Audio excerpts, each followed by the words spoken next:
Malam ini kita akan membahas surat At-Taubah ayat 74.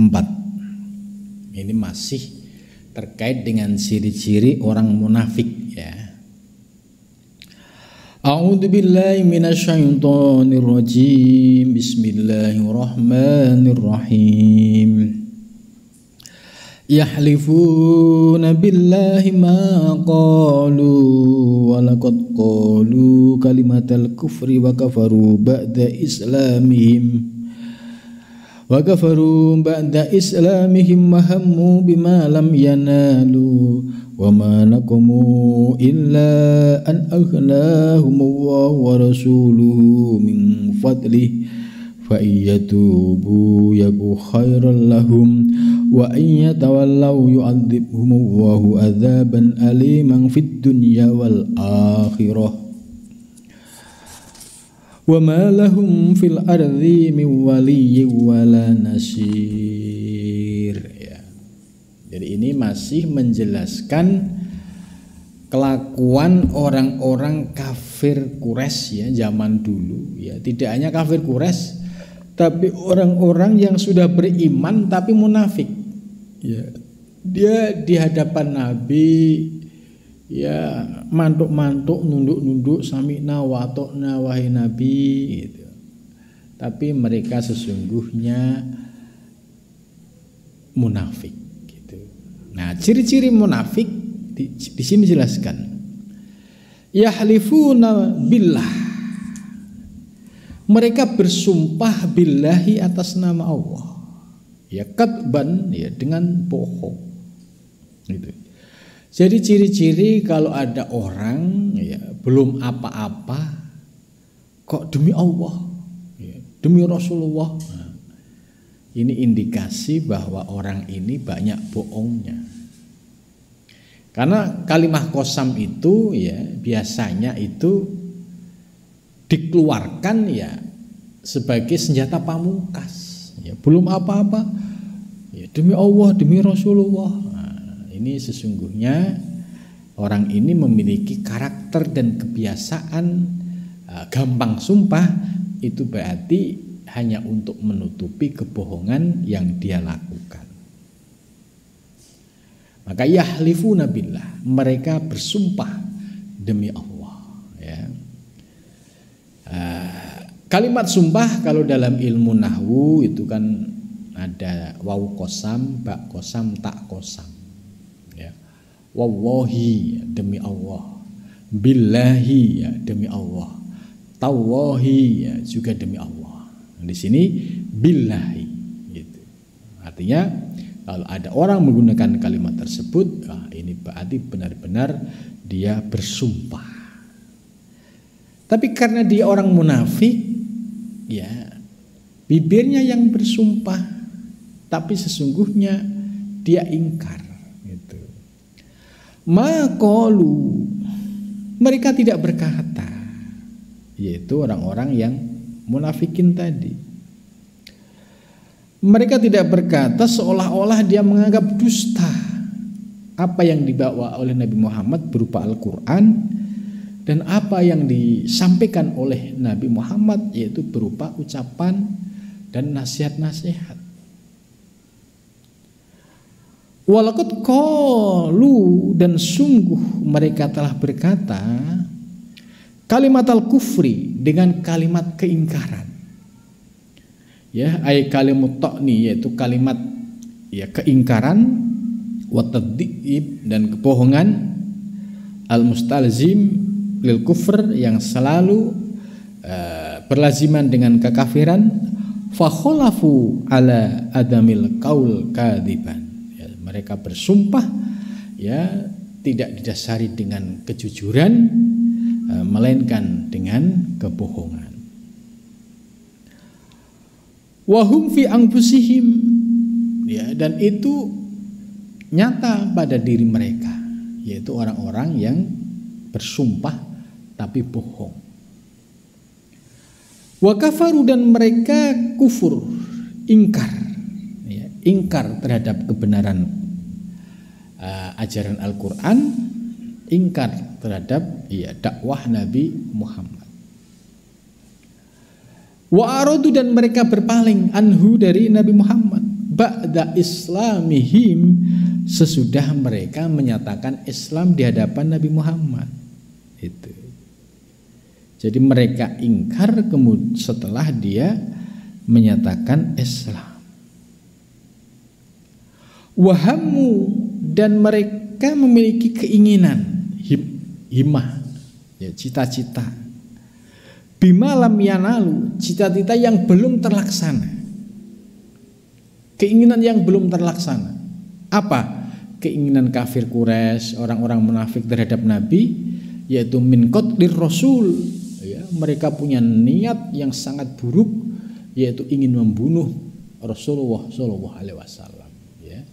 Ini sudah terbukti ketika sebelum Nabi hijrah ke Madinah, itu detik-detik akhir Nabi sudah dikepung oleh pemuda kafir Quraisy. Tujuannya apa? Yaitu min qatlir rasul. Mereka ingin membunuh Rasulullah sallallahu alaihi wasallam. Dan dia pengen juga biikhrajihi, ingin mengusir Nabi. Waman ma'ahu, dan siapapun yang beserta Nabi. Wamin ashabihi, dan dari para sahabatnya, minal Madinati, dari Madinah. Jadi ciri-ciri orang-orang yang kafir, orang-orang yang munafik pada zaman Nabi, itu di dalam hatinya ada keinginan, berharap Nabi itu terbunuh, Nabi itu diusir, Mereka sudah melakukan itu. Nabi diusir dari Mekah, kemudian hijrah ke Madinah. Nah, di sini juga disebutkan, bahkan orang-orang kafir Quraisy ini pengen Nabi juga diusir dari Madinah. Buktinya waktu itu orang-orang kafir Quraisy Mekah itu datang ke Madinah, tujuannya untuk mengusir, tapi mendapatkan perlawanan dari kaum Muhajirin dan Ansor, akhirnya terjadi beberapa kali perperangan itu. Jadi mereka sengaja ingin mengusir itu. Itu ciri-ciri orang kafir, orang munafik pada zaman Nabi. Wa manakumu illa an ahnahmuwah. Di ayat ini mereka memiliki tujuan aywaqasadu ihlaka Rasulillah, untuk menghancurkan Rasulullah SAW. Jadi semua disabotase, jalan dakwahnya diganggu, semua aksesnya ditutup, jangan sampai dakwah Rasulullah ini berkembang. Jadi ihlaka Rasulillah, mereka ingin menghancurkan Rasulullah SAW. Wa ikhrajihi, dan ingin mengusir Nabi, baik dari Mekah maupun Madinah. Akan tetapi keinginan mereka gagal. Ila an ahnahumullah, kecuali akan mencukupi siapa Allah, ai ashabi Rasulillah, yaitu Allah mendatangkan sahabat-sahabat Rasulullah SAW yang memiliki semangat juang yang tinggi, seperti Abu Bakar As-Siddiq, Sayyidina Umar bin Khattab, Sayyidina Utsman bin Affan, Sayyidina Ali, dan sahabat-sahabat lain.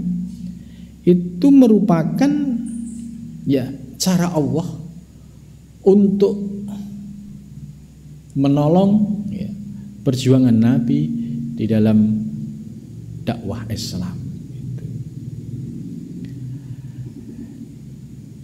Dan dalam penjelasan berikutnya, bifathi abwabi rizki, dengan dibukalah pintu-pintu rizki, wal makasibi, dan sumber-sumber ekonomi pencarian. Nah, ini cara Allah menolong perjuangan Nabi, didatangkan orang-orang yang memiliki kemampuan secara ekonomi seperti Sayyidina Abu Bakar dikenal sebagai konglomerat, ya. Sayyidah Khadijah juga konglomerat, ya. Kemudian para sahabat-sahabat lain, ya. Akhirnya ya terbukalah pintu-pintu rezeki, ya, sebagai operasional, ya, dalam dakwah Islam. Jadi Allah membukakan pintu-pintu rezeki ini. Wa rasuluhu, dan utusan Allah, yaitu bi'ta'il ghanaim min fadlihi, dengan memberikan ghanaim, hasil ghanimah, rampasan perang, ya, min fadlihi, dari keutamaannya. Fa iyatubu, ya, jika mereka bertaubat, itu maksudnya orang-orang kafir Quraisy, ya, atau orang-orang munafik tadi yang mengganggu dakwah Nabi, ketika dia ingin taubat, yaku khairul lahum, sesungguhnya itu lebih baik bagi mereka. Itu.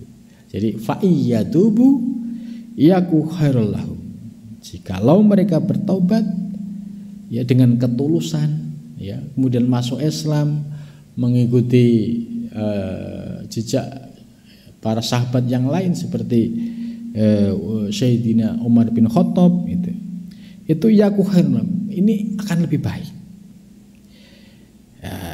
Indallah, di sisi Allah, yaghfir lahum, di sisi Allah mereka akan diampuni segala dosanya.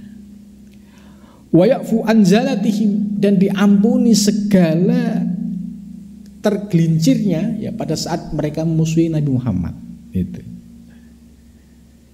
Jadi diampuni dosa-dosa masa lalu, ya, yang mereka itu ingin berupaya membunuh Nabi Muhammad. Itu. Seandainya dia tobat, memperbaiki diri, benar-benar Islam yang didasari dengan lahir batin, ya, yaku khairun minhum, maka itu akan lebih baik bagi mereka. Wa iyatawallau, sebaliknya, ya, jika mereka tetap ingkar dan berpaling, wa yuridu anit taubah, ya, diajak tobat tidak mau, ya, dia terus mencela, mencaci, menghina, ya, kepada Pak Nabi dan para sahabat. Itu. Disuruh, ayo dah kamu masuk Islam saja, berjuang bersama Nabi. Wa yuridu wa yatawallau, ya, mereka enggan, menolak, berpaling. Disuruh taubat nggak mau. Wa yasiru ala ma hamma alaihi minal kufr, dan dia menetapi apa yang sudah ada pada dirinya, yaitu dari kekafiran, wan nifaqi, dan kemunafikan. Dia tetap kafir, ingkar kepada Nabi, dan tetap nifak, munafik, pura-pura dia Islam tapi sesungguhnya di dalam hatinya adalah ingkar. Ketika orang yang seperti ini sudah diingatkan untuk taubat tidak mau, ya sudah, ya, Allah Maha Kaya. Yu'adzibhumullah, resikonya ini Allah akan menyiksa mereka, ya, al-muntaqim, yang Maha menyiksa, minhum, dari mereka, adzaban, siksa, aliman, yang sangat menyakitkan, aliman, yang sangat menyedihkan. Nah, siksa Allah itu nyata di dunia, ya, nyata di akhirat, nyata. Bagi orang-orang yang beriman kepada Nabi, ya, insya Allah matinya banyak husnul khotimah, ya, banyak yang menjadi syahid.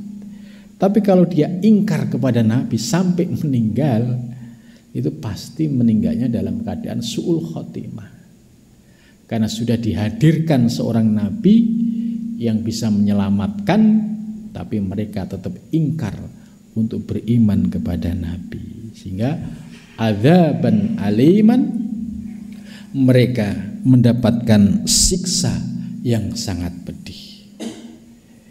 Fit dunia, baik di dunia, ya, di dunia dia merasakan, ya, siksa yang nyata. Bagaimana tidak tersiksa? Ya. Islam terus berkembang, ya. Orang-orang yang masuk Islam terus bertambah. Dakwah Nabi terus berkembang. Tidak terganggu sedikit pun. Sementara hatinya dia ada keingkaran, ada ketidaksukaan. Pasti tersiksa, ya. Melihat dakwah Islam semakin berkembang, tapi hati orang-orang yang di dalamnya masih ada penyakit nifak, penyakit kufur, pasti di dunia itu dia sengsara. Itu artinya ya tidak bisa merasakan kenyamanan. Ya, contohnya beginilah, kalau kita iri sama orang, kemudian yang diiri ini itu diberikan kemudahan oleh Allah, itu yang iri pasti tersiksa. Pasti tersiksa. Jadi di dunia dia sudah merasakan adzaban aliman fid dunya. Wabil akhirah wal akhirah, sedangkan di akhirat juga sama. Ya, dia akan merasakan siksa yang sangat pedih. Bi'ad'afi ma fid dunya, dengan berlipat ganda dari siksa yang ada di dunia. Wa alafiha. Itu.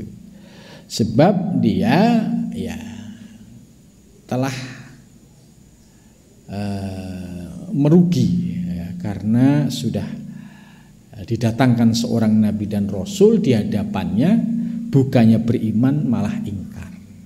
Nah, ini oleh Syekh Abdul Qadir Al-Jailani, ini ibarat orang yang martabatnya insaniyah, ya, mau diangkat derajatnya tidak mau diangkat derajatnya untuk menjadi manusia yang mulia di sisi Allah Subhanahu wa ta'ala. Ya. Wa malahum, dan tidak ada, ya, lahum bagi mereka fil ardi, di bumi. Gitu. Jadi ini Syekh Abdul Qadir Al-Jailani menjelaskan wa in istadharu, ya, jika mereka menampakkan, wastansoru, dan mereka memberikan pertolongan, ya, min auliyaihim, dari para kekasih-kekasih mereka, malahum fil ardi, maka tidak ada bagi mereka fil ardi, di bumi, ba'da intisari dinil Islam, setelah tersebarnya agama Islam, min waliyin, yaitu dari zat yang maha menolong, wala nasirin, dan juga tidak ada yang memberikan pertolongan, yansurhum min ba'sillah wa adzabihi. Ya, mereka orang-orang yang ingkar terhadap Nabi, mereka orang-orang yang menentang, ya, terhadap dakwah Nabi, ini pasti akan mengalami penyesalan. Nah, dari penjelasan ayat di atas, ya, kita bisa memahami Al-Quran ini sebagai hudan linnas, ya, petunjuk bagi manusia. Sekalipun teks ayatnya dan asbabun nuzulnya ini berkaitan dengan penggambaran masyarakat pada zaman Nabi, yaitu orang-orang kafir Quraisy dan orang-orang yang memiliki penyakit nifak pada zaman Nabi. Nah, apakah ayat ini hanya untuk umat pada zaman Nabi atau relevan dengan umat zaman sekarang? Ya, karena ini Al-Quran hudan linnas, maka penafsiran dan makna dari ayat ini memiliki makna universal. Ya, sekalipun tadi al-ibrah, ya, bi umumul labdi la bi khusis sabab, yang dijadikan sebagai dasar untuk diambil ibrah, pelajaran dari ayat ini adalah nilai-nilai yang sifatnya universal. Contoh, zaman Nabi ada orang yang kafir, yang ingkar. ada orang munafik. Ya. Zaman sekarang juga banyak. Kalau kekafiran pada zaman Nabi dulu, ya kekafirannya terbuka, ya seperti Abu Jahal, Abu Lahab terbuka. Nah, di zaman sekarang ini pintu-pintu yang menyebabkan seseorang menjadi kafir juga banyak. Karena itu pemaknaan ya kafir dan munafik di dalam ayat ini ya relevan dengan kehidupan di zaman sekarang.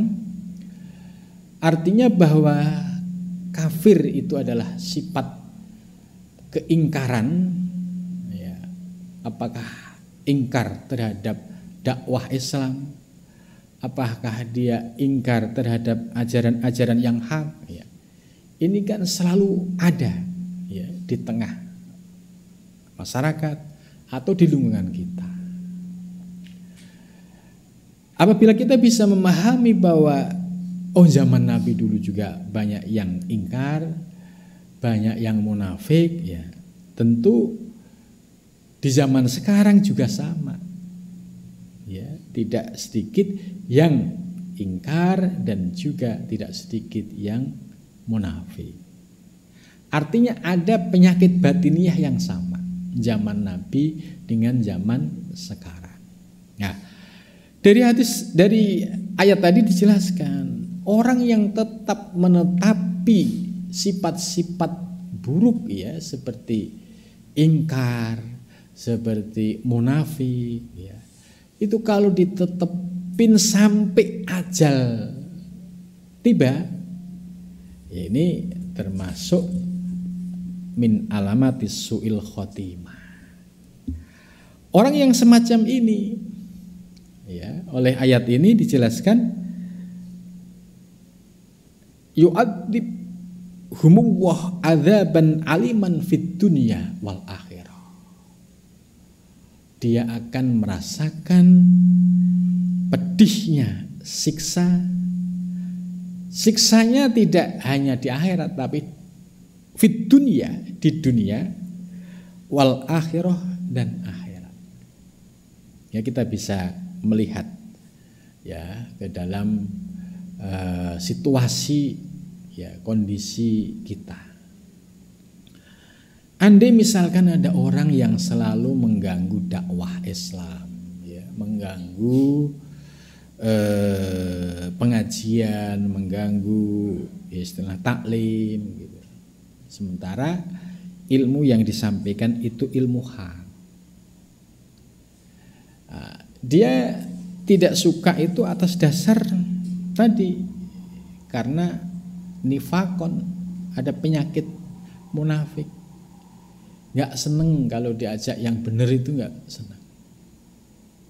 Tapi kalau diajak dangdut paling senang. Ya karena frekuensi batiniahnya dia cocoknya di sana.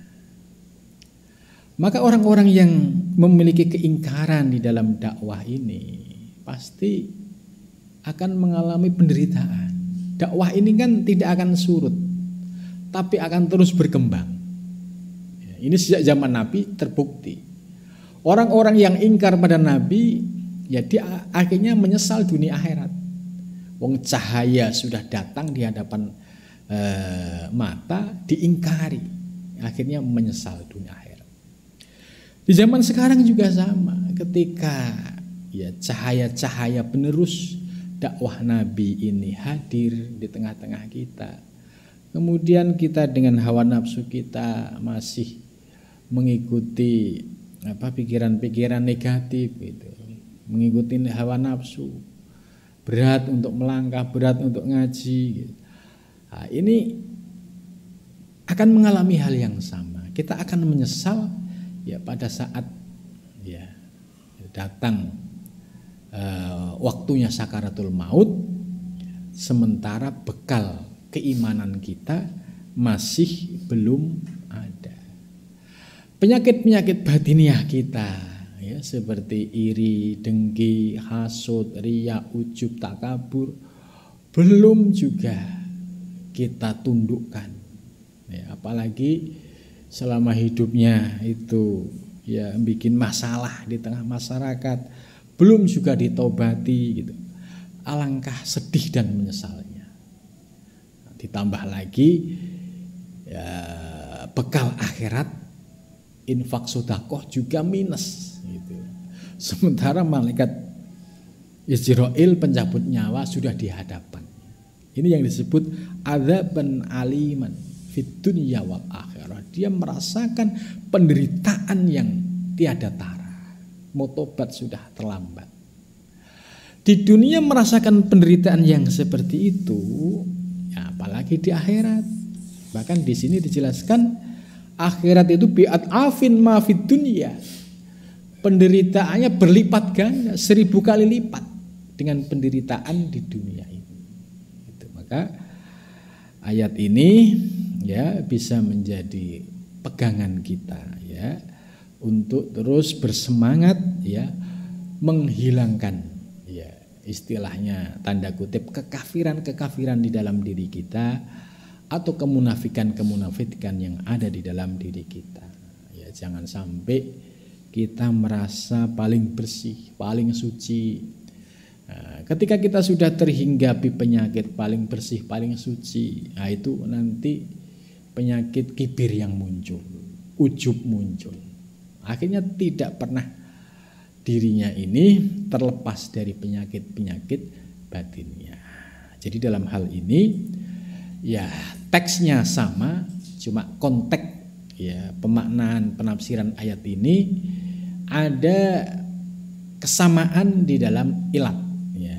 Jadi zaman Nabi yang dikritik oleh ayat ini adalah orang-orang yang ingkar pada Nabi, ingkar yang berupa sifat kufur dan sifat munafik.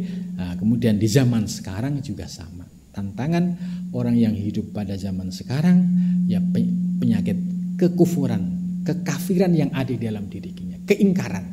Jadi kafirnya bukan kafir seperti kafir Quraisy bukan, tapi keingkaran-keingkaran yang ada di dalam diri kita ini kadang muncul. Ya, apalagi kalau kita misalkan baca buku yang buku ini mengajak kita untuk mengkritisi agama kita secara rasional. Gitu. Sementara kita ini untuk beriman kepada Al-Quran membutuhkan keimanan. Tapi kita diajak berpikir secara rasional. Akhirnya mengkritisi Al-Quran, mengkritisi Nabi, mengkritisi semua yang ada di dalam Islam.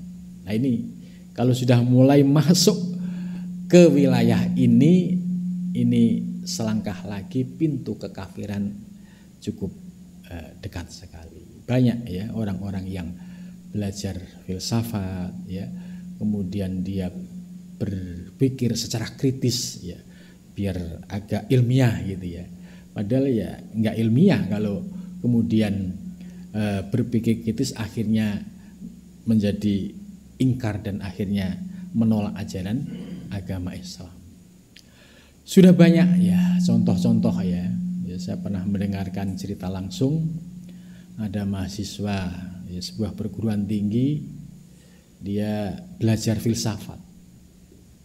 Kemudian setelah belajar filsafat seolah-olah akal ini mendapatkan ruang sebagai sumber kebenaran. Ya Al-Quran itu ya bisa dikritisi. Al-Quran di bawah akal. Akhirnya dia bereksplorasi secara lebih ya, liar, tidak terkontrol. Ya naudzubillah min dzalik. Akhirnya dia keluar Islam. Dengan PD-nya dia keluar Islam. Padahal dia awalnya Islam.